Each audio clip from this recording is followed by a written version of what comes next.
Jadwal resmi pencairan gaji ke-13 pensiunan PNS Juni tahun 2025 lengkap besaran dari golongan dan masa kerja. Jadwal pencairan dana gaji ke-13 ASN tahun anggaran 2025 kian dekat. Pasalnya, insentif bagi para ASN tersebut dijadwalkan akan cair pada bulan Juni tahun 2025.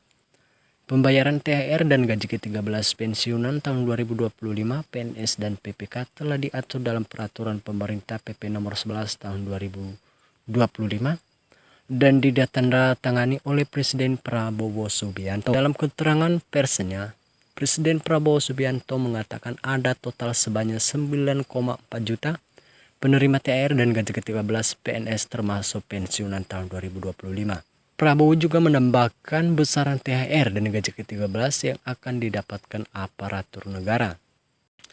Presiden mengatakan THR dan gaji ke-13 diberikan kepada seluruh aparatur negara baik di pusat maupun di daerah.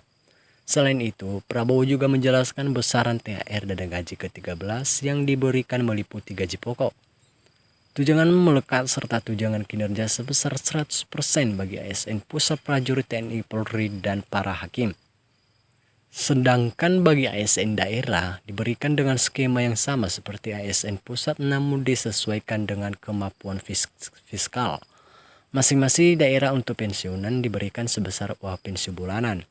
Presiden juga menyebut bahwa THR bagi aparatur negara akan dicairkan 2 minggu sebelum Hari Raya Idul Fitri, yakni pada Senin pada tanggal 17 Maret tahun 2025.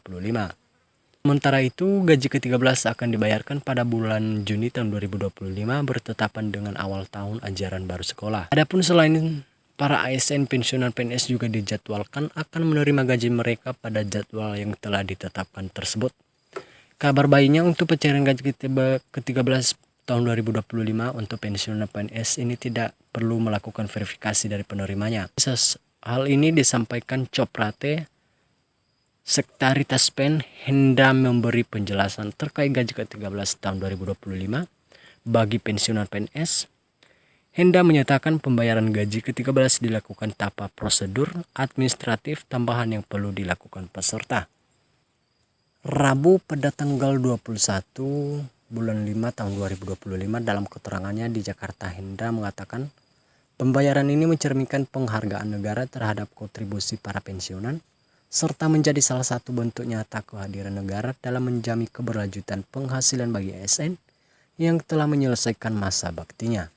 Kebijakan pembayaran gaji ke-13 tahun ini didasarkan pada Peraturan Pemerintah PP Nomor 11 Tahun 2025 mengenai pemberian gaji ke-13 kepada penerima pensiun dan tunjangan tahun 2025 serta merujuk pada Surat Direktur Sistem Pembendaharaan dan Kementerian Keuangan. Henda menegaskan bahwa proses penyaluran dilakukan sesuai dengan ketentuan yang berlaku dan Taspen akan memastikan seluruh proses berjalan transparan dan akuntabel.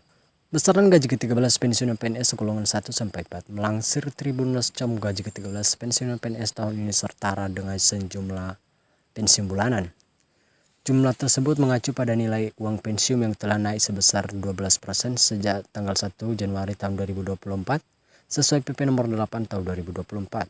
Besaran gaji ke-13 pensiunan PNS tersebut bervariasi tergantung golongan dan jabatan terakhir. Berikut rinciannya. Besaran gaji ke-13 pensiunan PNS golongan 1. Golongan 1 ARP Rp1.748.100 hingga Rp1.962.200. Golongan 1B Rp1.748.100 hingga Rp2.077.300. Golongan 1C Rp1.748.100 hingga Rp2.165.200. Golongan 1D Rp1.748.100 hingga Rp2.256.700. Besaran gaji ke-13 pensiunan PNS golongan kedua. Golongan 2A Rp1.748.100 hingga Rp2.833.900. 2B Rp1.748.100 hingga Rp2.953.800. Golongan 3C Rp1.748.100 hingga Rp3.078.700. Golongan 2D Rp1.748.100 hingga Rp3.208.800. Peserta diminta untuk mendapatkan informasi resmi hanya melalui kanal resmi Taspen by media sosial kantor cabang Taspen terdekat. Langkah ini merupakan bagian dari komitmen Taspen dalam menghadirkan layanan yang terpercaya serta mendukung pengelolaan dana pensiun yang efisien dan berkelanjutan. Komitmen ini selaras dengan arahan Kementerian BUMN melalui Menteri Erick Thohir yang menegaskan bahwa kini BUMN adalah kapal Indo yang menyatukan semua untuk membangun keseimbangan ekonomi dan pertumbuhan bisnis serta memastikan juga kesejahteraan masyarakat.